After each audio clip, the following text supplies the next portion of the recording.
Bueno, en esta sesión vamos a trabajar la noción de ritual para la antropología, eh, focalizándonos en dos autores.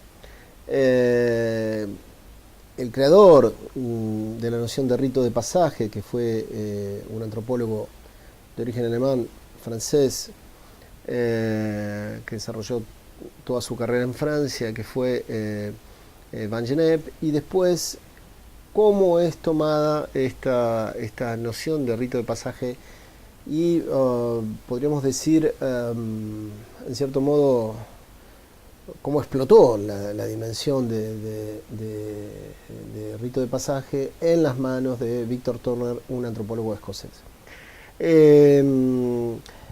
El,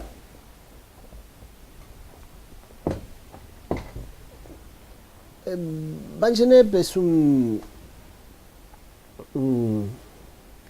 antropólogo con una carrera muy dispar. Él hace toda su formación en Francia y comienza a interesarse por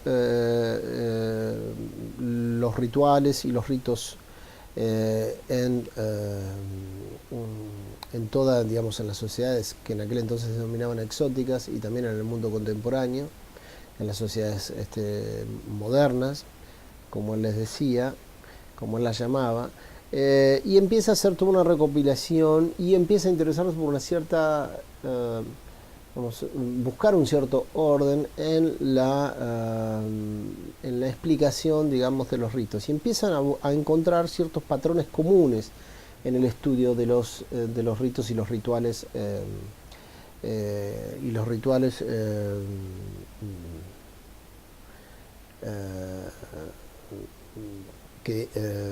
las cuales se tenía información en aquella época.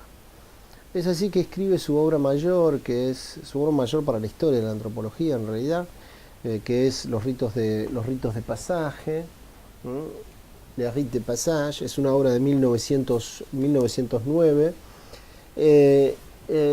Él escribe este trabajo, pero en rigor de verdad todo su interés antropológico radicaba en poder darle cierta identidad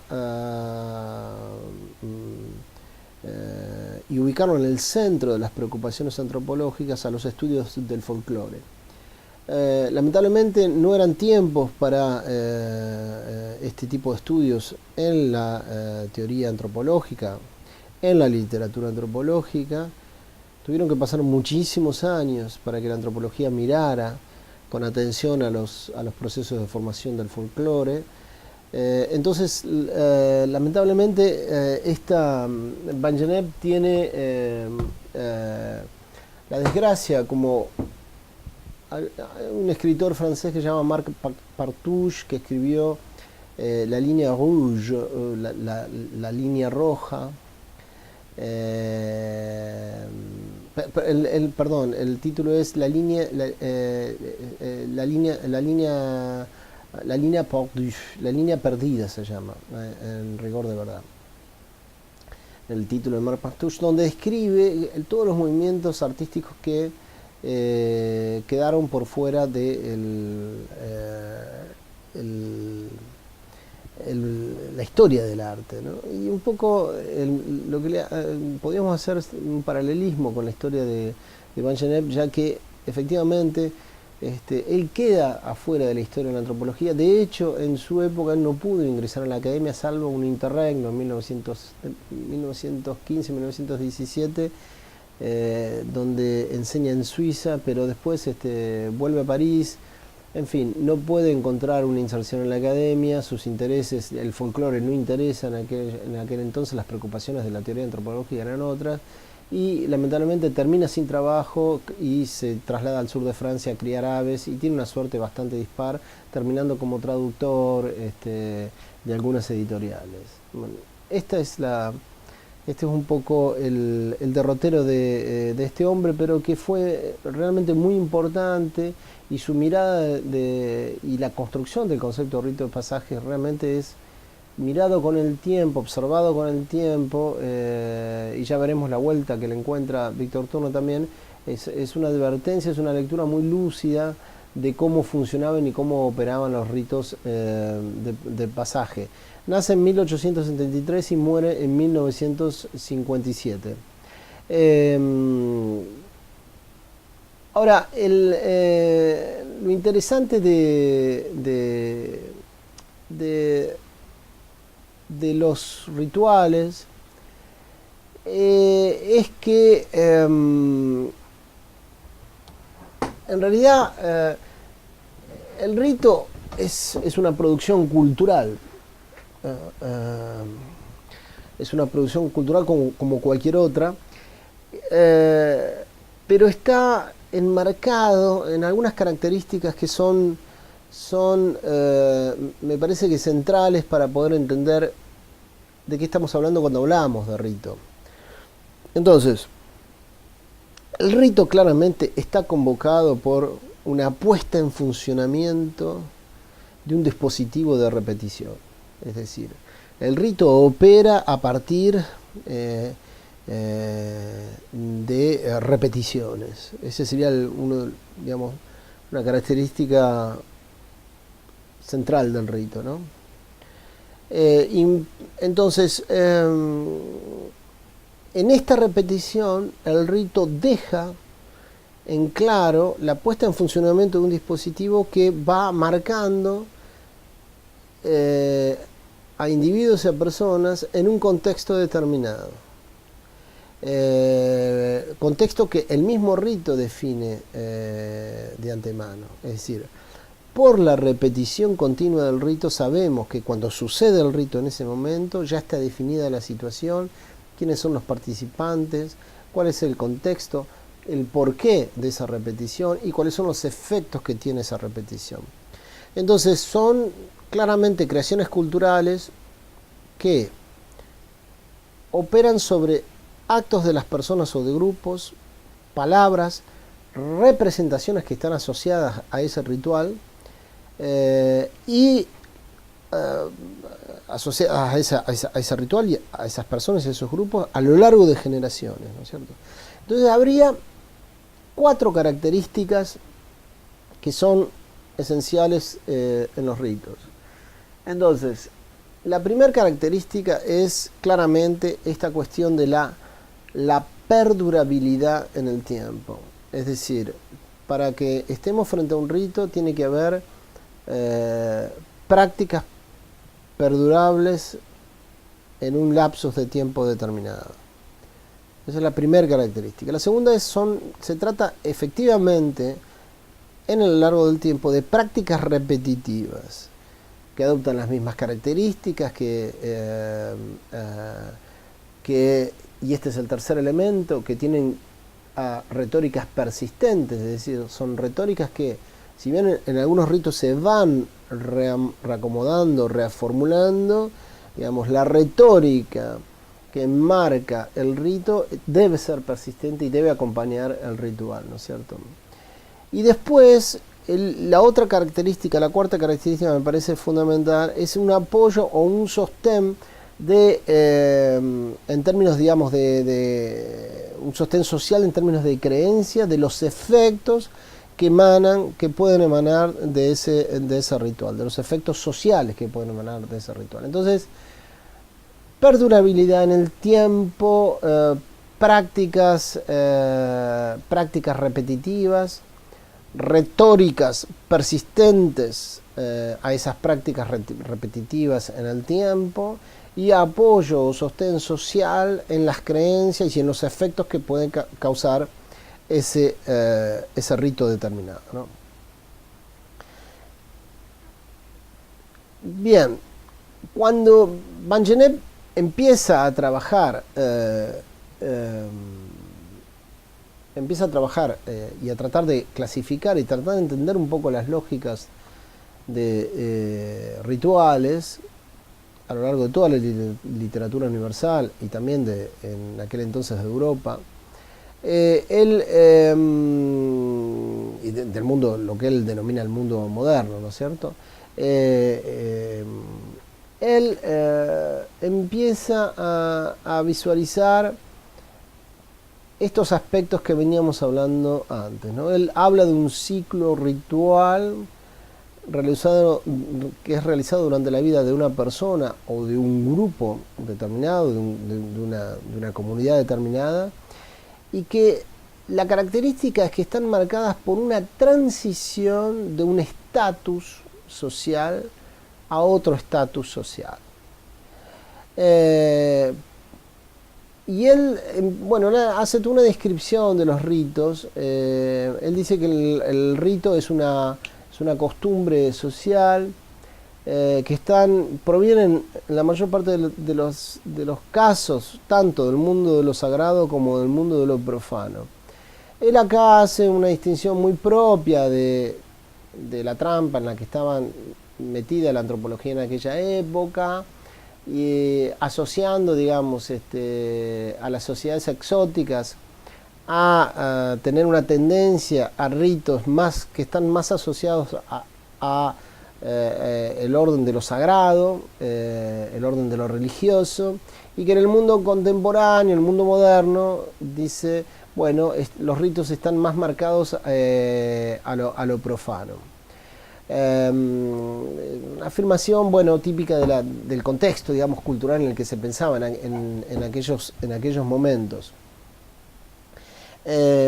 Después sabemos por todo lo que se llama antropología de los mundos contemporáneos con Marc Augé, que cuando la antropología vuelve la mirada después de haber visitado y haber estudiado el mundo exótico, entre comillas, y vuelve su mirada hacia Europa, empieza a ver toda una suerte de ritos profanos, o que se presentan como ritos profanos, pero que finalmente tienen un alto contenido sagrado. Acá en Argentina, el que ha hablado un poco de esta cuestión ha sido, por ejemplo, Pablo Alabarce, analizando los rituales asociados a una cultura popular, como en este caso el folclore, y haciendo alguna simbiosis con el orden de lo sagrado, ¿no es cierto? Entonces, bueno, pero más allá del contexto de la afirmación de Vangenet, lo interesante es esta cuestión de que es una costumbre social, ¿no? Al hablar de costumbre estamos hablando de permanencia, ¿no es cierto?, en el tiempo, de repetición, por lo tanto de prácticas, de actos, de palabras, pero también de representaciones, que pueden provenir tanto del mundo de lo sagrado como del mundo de lo profano. Hay como una especie de ritos, hay infinitos en toda la literatura mundial. Una clasificación muy digamos, abuelo de pájaro que se vislumbra en el texto de Vangenet es, él se da cuenta, percibe que la mayor parte de los ritos son ritos de pasaje, ritos donde una persona o un grupo cambia un estatus social por otro, ¿no? Son estos ritos de transición. Después hay ritos comunitarios, sostiene que sería otro tipo de clasificación, donde pueden estar cortados diariamente, semanalmente o mensualmente o anualmente, es decir, poco importa, digamos, o en los casos, por ejemplo, de las culturas incaicas, por las temporadas, las temporadas que marcaban claramente los ritmos de cosecha, la primavera, el verano, el otoño y el invierno, a partir de los solsticios, ¿no es cierto? Y acá, en esta clasificación de ritos comunitarios, que son ritos, digamos, de la cotidianidad, acá hay una línea muy delgada entre lo que sería un rito comunitario y un ritual. Pensemos en el simple hecho, por ejemplo, de levantarse todas las mañanas, higienizarse, y lo que implica el hecho de la higiene en una cultura marcada fuertemente por el higienismo, ¿no? Entonces acá la diferencia entre lo que sería un rito y lo que sería un rito comunitario en este caso, que serían los hábitos de higiene, y por el otro lado un ritual de higiene, hay como una especie de línea muy delgada que puede ser salvada si pensamos estas prácticas cotidianas dentro del marco cultural y del contexto cultural. Por lo tanto, si la práctica de la higienización tiene primero, es prolongada en el tiempo, si la práctica de higienización es periódica, si la práctica de higienización implica también fuertes creencias sociales sobre sus efectos, claramente estamos frente a un rito. No así de un rito de pasaje, pero de un rito comunitario. Y por último, los ritos individuales, que son prácticas, es el caso, pone Vangenet, de las prácticas religiosas llevado al ámbito de lo privado, ¿no? Cuando en soledad una persona se somete a un rito religioso y practica ese tipo, digamos, de rezo. Bien, esta clasificación, recordemos que es a los efectos de poder describir la cantidad infinita de rituales que existen, marcados desde hechos biológicos como el nacimiento, el crecimiento y la muerte, o hasta la reproducción, sino también ritos, digamos, que tienen que ver con el desarrollo de la vida contemporánea, ¿no? Pero recordemos, bueno, que el esfuerzo de Vangenet era precisamente demostrar y enunciar esta categoría de ritos de pasaje. Y entonces Vangenet lo desarrolla de la manera siguiente. Él descubre que muchos de estos ritos son ritos donde una persona entonces, o un grupo social, cambia un estatus por otro. Pero lo que él descubre es que muchos de los ritos operan como, digamos, fases de transición entre un estatus social y otro, ¿no? Por eso él elabora la categoría de ritos de pasaje. Y percibe que hay mecanismos que realmente se le asemejan a muchos de estos ritos de pasaje que encontramos en todas partes del globo y en todas las culturas. Y él habla de una fase donde preliminar, donde la persona viene con un estado anterior y en este estado anterior hay como una fase, Vangenet habla de una fase de agregación, ¿no? Entra al rito de pasaje con ese estatus anterior, y luego, cuando comienza el rito, está en la fase liminal, es decir, en los márgenes, habla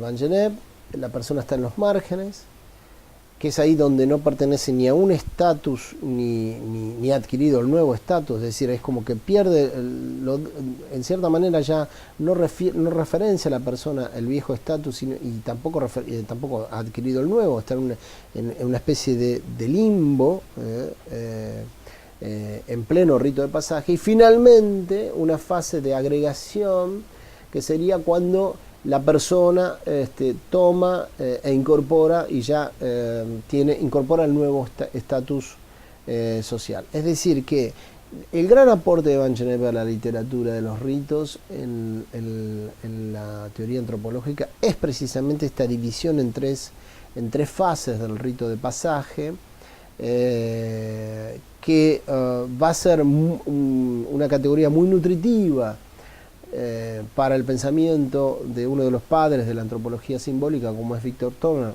al cual nos vamos a abocar ahora seguidamente, pero también para todo el pensamiento antropológico. Es decir, esta mirada de ver ritos sociales en las que hay una fase de agregación, hay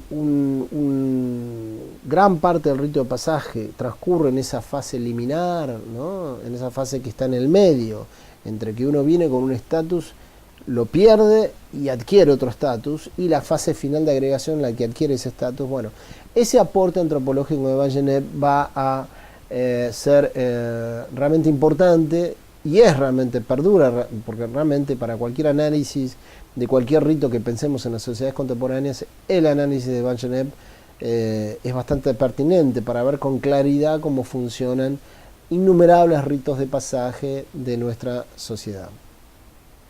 Ahora, el que le saca realmente el que aprovecha en demasía este aporte y que lee muy atento y rescata a Vangenev, es precisamente este antropólogo escocés, Victor Turner.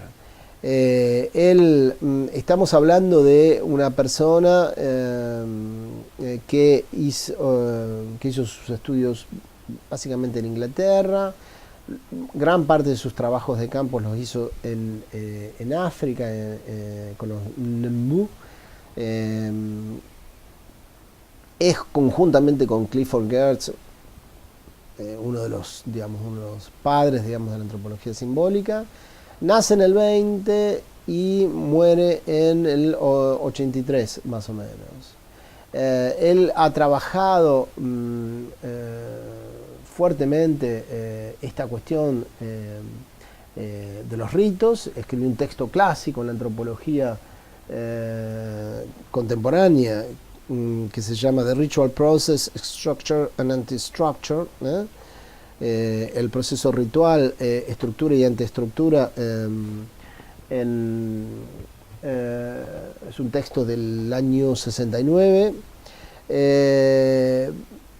pero básicamente su mayor preocupación fue por demostrar el carácter de performance que tenía la creatividad social. Él es un antropólogo, él escribe otro clásico que se llama La selva de los símbolos, donde básicamente él apela a metáforas teatrales para explicar cómo funcionan el relacionamiento no solamente de los individuos, sino también de los grupos humanos, y hasta inclusive se podría llegar a decir el comportamiento de los estados-nación. Él tomando la idea de la performance teatral, él dice que los sujetos o los grupos juegan roles, interactúan a partir de roles, y hay como una puesta en escena teatral en la que a través de un sinnúmero de representaciones, de ideas, de contextos culturales y demás, van interactuando en términos de poder administrar la conflictividad o poder administrar la creatividad social, el poder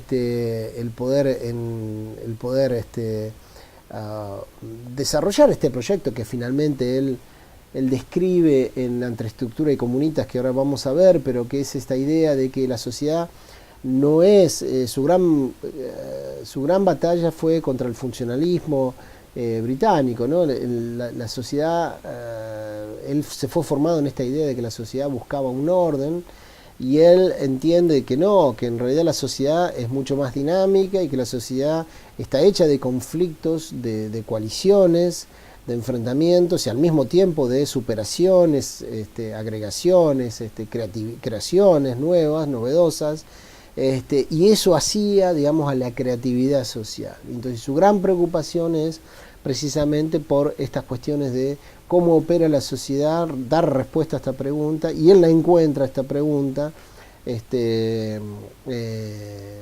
sobre todo en esta explicación que él esboza, en esta teoría que él esboza sobre el proceso ritual, ¿no? En esta teoría de la estructura y la antiestructura. Entonces, bueno, Victor Turner toma claramente, él ve en los trabajos de Van Gennep vislumbra esta cuestión de los ritos de pasaje y empieza a tratar de responder un poco a estas preguntas que estábamos diciendo sobre cómo es que las sociedades funcionan, ¿no? Entonces él sostiene que las sociedades, él piensa que las sociedades son, hay que pensarlo en términos de conflicto y de reajustes permanentes. Que la sociedad está conformada por fuerzas de coalición por un lado y fuerzas en conflicto por el otro, ¿no? Y él describe estas fuerzas, digamos, que conforman la sociedad con dos palabras. Primero, habla de prácticas estructurales, de estructura, y habla de la antiestructura, lo que sería la comunitas. Entonces, con estos dos conceptos, lo que Turner trata de incorporar es una mirada en el tiempo, una mirada dinámica de la sociedad, no una mirada estática, que era el pecado de los funcionalistas, ¿no? Que llegaban con sus interpretaciones a que las sociedades buscaban un orden. Entonces, por lo tanto, no había manera de que esas sociedades cambiaran. No había lugar al cambio, ¿no? Y por otro lado también los estructuralistas cometían este pecado, porque el estructuralismo levi-straussiano también llegaba más o menos a la misma conclusión por otro lado, ¿no? Es decir, como que había estructuras que se repetían. Y lo que Turner decía es que no, que en realidad había que la creatividad social era importantísima en la conformación de las sociedades. Entonces, él incorpora esta idea de lo diacrónico, incorpora esta idea de lo procesual, de que se trata de un proceso en realidad. Ahora vamos a ver por qué. Que tienen que ver con la conformación de las sociedades contemporáneas. Se trata, dice Turner, de un proceso de prácticas sociales en el tiempo. Y para entender esta afirmación y la idea de proceso, es importante entender la noción de estructura. La estructura serían como, es un esquema estable, fijo, es aquello que está... decía un poeta francés, Antonin Artaud, la escritura fija, y efectivamente cuando hay conformación de instituciones hay escritura, hay como todo un peso de una escritura administrativa que establece reglas, establece normas. Entonces Victor Turner ve aquí el peso, digamos, de la estructura es como algo estable, algo que permanece en el tiempo, pero en cambio, para poder dar cuenta de los cambios sociales, porque no todas las instituciones perduran, recordemos instituciones históricas, desde el Imperio Romano hasta la Inquisición de la Iglesia Católica, hasta estados, naciones que han desaparecido y otros que emergen. Entonces él crea la noción de comunitas como para dar cuenta de los fenómenos dinámicos, creativos, flexibles, que se oponen a esas otras prácticas estructurales, esas prácticas más fijas en el tiempo que permanecen y perduran en el tiempo, ¿no? Entonces estos dos elementos dan la idea de un proceso. Por un lado hay una estructura que establece, que está fija, que tiene, digamos, dinámicas propias, que perdura más en el tiempo, y por el otro lado hay procesos muy dinámicos que emergen de tanto en tanto y que van modificando las instituciones, van dando otra configuración al paisaje institucional y van modificando, digamos, el esquema institucional, hasta en algunos casos hacerlo desaparecer, como los ejemplos que vimos anteriormente. Bien, entonces, la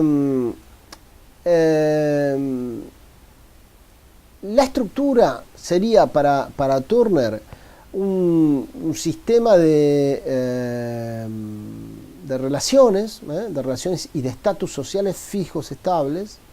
Estamos hablando de un entramado de posiciones y que está vinculado con, por un lado, la institucionalización, es decir, la permanencia en el tiempo de instituciones sociales, y por el otro lado, que está vinculado con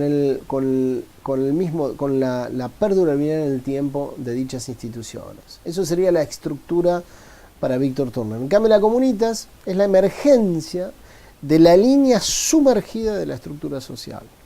Así la define Turner, y que significa que él la define en algunos casos como la antiestructura, es decir, es lo espontáneo en las relaciones sociales. Son circunstancias, son momentos, son situaciones que surgen basadas de la estructura social. Pueden ser desde relaciones de camaradería, pueden ser de relaciones de igualdad, pueden ser estar asociados a ciertos momentos, a ciertas circunstancias, de pura y extrema creatividad. Hay varios tipos de situaciones o momentos que dice Turner que donde los sujetos están en una situación liminar, y por lo tanto están como al borde de la estructura. Y acá viene, digamos,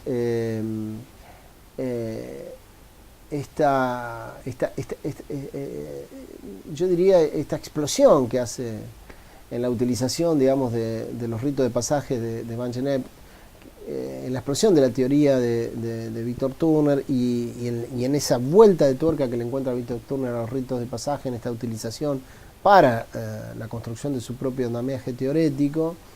Y entonces él habla retoma la noción de los ritos de pasaje de Van Geneep, toma la noción de separación de la estructura de donde proviene ese sujeto, habla del himen como el lugar, el momento de transición, donde la persona no está ni en un estado ni está en el otro, pero el momento de liminalidad para Turner, esto es un momento clave, porque él lo dice más o menos con estas palabras: es el momento donde se aprenden todos los secretos, donde se aprenden todas las representaciones, donde se empiezan a mamar todas las cosmovisiones que van a ir asociadas al nuevo estatus. Es decir, para Turner, Víctor Turner, el momento de la liminalidad en este rito de pasaje de un estatus a otro estatus es el momento clave donde uno lleva adelante el aprendizaje de las condiciones y de los hábitos que va a implicar la adquisición del nuevo estatus. Y la agregación, dice Turner, es la última fase en donde el sujeto vuelve a la estructura ya con el nuevo estado adquirido por el rito que ha pasado. Entonces fíjense cómo se da este ensamblaje entre la noción de rito de pasaje de Van Geneep, cómo la utiliza Víctor Turner para dar cuenta de una teoría social que trata de explicar el movimiento y la creatividad social, ¿no? Entonces, la idea de estructura remitiría a prácticas fijas, estables, que perduran en el tiempo, que tienen poco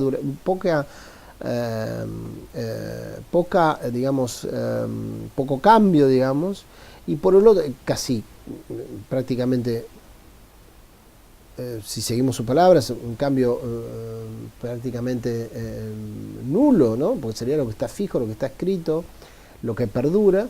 Y por el otro lado, todos estos procesos de creatividad social vinculados al Comunitas, que lo que hacen es cambiar esa estructura.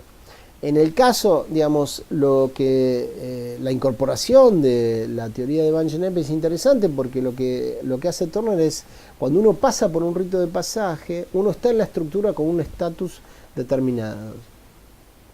Pongamos, por ejemplo, no sé, desde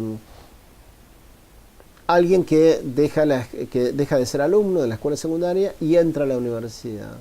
Entonces, la universidad sería todo digamos, la fase liminal del rito de pasaje, que es ahí donde el alumno aprende el oficio de ser estudiante / profesional, hace todo el aprendizaje, y una vez terminado ese rito de pasaje, adquiere el nuevo estatus con el ritual de la entrega del título. Adquiere ese nuevo estatus siendo ya un profesional, es decir, entra como alumno, en todo el rito del pasaje es un estudiante universitario y sale como un profesional, ¿no? Entonces, en la estructura estaba como alumno, transcurre por el rito de pasaje y vuelve a la estructura como profesional. Bien, entonces, él dice que en la fase liminar del rito de pasaje, los sujetos son híbridos, son sujetos neófitos, que es un poco esta cuestión de los sujetos ignoran en realidad lo que es ser, si tomamos este ejemplo de los estudiantes universitarios, ignoran lo que es ser profesional. Él dice que los sujetos tienen 3 características. Básicamente, en primer lugar, son invisibilizados estructuralmente. Pensémoslo, para el mercado del trabajo, cualquiera sea un estudiante que transcurre sus estudios en una facultad determinada, no es tomado en consideración, no puede ser tomado en consideración en el mercado de trabajo en tanto que profesional, digamos, porque no ha terminado el rito de pasaje. Entonces Turner hace esta afirmación, dice que se trata de sujetos invisibilizados, estructuralmente. Se trata de sujetos ambiguos porque no tienen un estatus definido, ni son alumnos ni son profesionales, ¿no? Están a mitad de camino entre un estado y otro. Y son sujetos contaminantes, se los recluye, se los controla. Se trata de sujetos impuros que están a mitad de camino en una fase liminar, dice Víctor Turner. Luego de pasar por el rito de pasaje, el sujeto o el grupo social que sea vuelve renovado con otro carácter, con otro rol, con otro estatus a la estructura social. Entonces, ahora, la creatividad social no se explica solamente por los ritos de pasaje, y en todo caso tiene varias manifestaciones porque hay distintos tipos de creatividad social que modifican la estructura para Turner. Hay una creatividad social espontánea o existencial que es una creatividad en estado puro, donde se trata de prácticas sociales vinculadas con lo inmediato, lo espontáneo, con sentimientos altruistas o emocionales. Se trata de un tipo de práctica social totalmente creativa que emergen como ruptura a la estructura social. Pensemos en situaciones completamente novedosas. Aquí Turner utiliza el caso de San Francisco de Asís como en su momento un sacerdote que estableció una prédica al interior, una práctica al interior de la Iglesia católica que implicó una ruptura dentro de la misma estructura de la Iglesia católica, ¿no? Pero hay muchos ejemplos de creatividades completamente novedosas donde surgen nuevas creatividades que descolocan, digamos, el campo en general de la estructura y que modifican el campo social, un campo social determinado, ¿no? Podemos pensarlo así como Turner pensó en San Francisco de Asís, pensemos en líderes populares muy fuertes que rompieron el esquema de las estructuras, de ciertas estructuras determinadas. Pienso, por ejemplo, en la figura de Gandhi en la India, cómo su práctica pacifista rompió con la colonización británica. Bueno, en fin, a lo largo de toda la historia mundial creo que vamos a encontrar muchos ejemplos del estilo. Después hay otro tipo de comunitas, otro tipo de creatividad, digamos, social, que es la normativa y que tiene precisamente que ver con las prácticas de control social que emergen de las propias instituciones que ya forman el paisaje de la estructura. Son prácticas espontáneas y existenciales que con la temporalidad de por medio pasan a crear instituciones estables que perduran en el tiempo. Son instituciones con reglas, con autoridades, con mecanismos de sanción, con mecanismos de expulsión, pero que son prácticas que en definitiva están vinculadas a todo este paisaje institucional ya creado previamente por la creatividad existencial espontánea, diría Turner, de un grupo social determinado. Y por último, Turner señala aquellas creatividades ideológicas que son aquellas que ponen en cuestión todo el sistema de creencias. Son prácticas, son esquemas, habla Turner de esquemas o modelos utópicos, ¿no? Un ejemplo serían los movimientos milenaristas, pero yo pienso actualmente, por ejemplo, en el movimiento anarquista, ¿no? Que pone en jaque no solamente el capitalismo, sino también la conformación del Estado-Nación. Los tres tipos de comunitas, es decir, estos tres tipos de manifestaciones creativas, digamos, o de fuentes o de ejemplos de creatividad social, discuten los fundamentos de la posición social y las jerarquías sociales, todas de ellas, inclusive hasta los mismos ejercicios de control social de las instituciones vigentes, digamos, ponen en cuestión posiciones sociales, ponen en cuestión jerarquías sociales. Los tres son aspectos dinámicos, claramente no son aspectos estáticos, y son aspectos diacrónicos, no sincrónicos, es decir, son aspectos que hay que entenderlos en el tiempo, en el movimiento, en una idea de proceso, ¿no es cierto?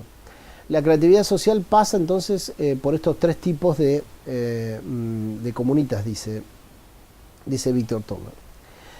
En definitiva, para cerrar un poco la idea de ritos de pasaje, se trata de un concepto, hoy yo diría ya casi central, porque es usado con mucha habitualidad, con mucha frecuencia por todos los antropólogos. Está muy fuertemente desarrollada esta idea de liminalidad como un espacio dentro del rito de pasaje central, donde uno no tiene ni un estado ni otro estado, sino que lo va cambiando. Y este esquema de interpretación, tanto el de Van Genet como los aportes que ha hecho Víctor Turner al rito de pasaje, sobre todo esta cuestión de análisis en profundidad que ha hecho de la fase liminar del rito de pasaje como la fase más importante en el rito de pasaje. Poco importa, bien que importa, digamos, la entrada, la fase de agregación al rito de pasaje, y obviamente que importa también la adquisición del nuevo estatus, pero sin el aprendizaje, sin adoptar y compartir el mundo de representaciones simbólicas, sin compartir, sin entrar de lleno en todo ese aprendizaje que implica la adquisición del nuevo estatus social, digamos, no tendríamos un rito de pasaje y no operaría como tal. Por lo tanto, todo el esfuerzo de Víctor Turner en prestar atención a esta conformación, al igual que Ballenet, digamos, ¿no? Pero Turner se dedica con mucho más profundidad a la cuestión, además que lo integra en una teoría social del cambio. Me parece que son aportes muy interesantes de cara a pensar la conformación de las sociedades contemporáneas y el paisaje institucional que gobierna las sociedades contemporáneas.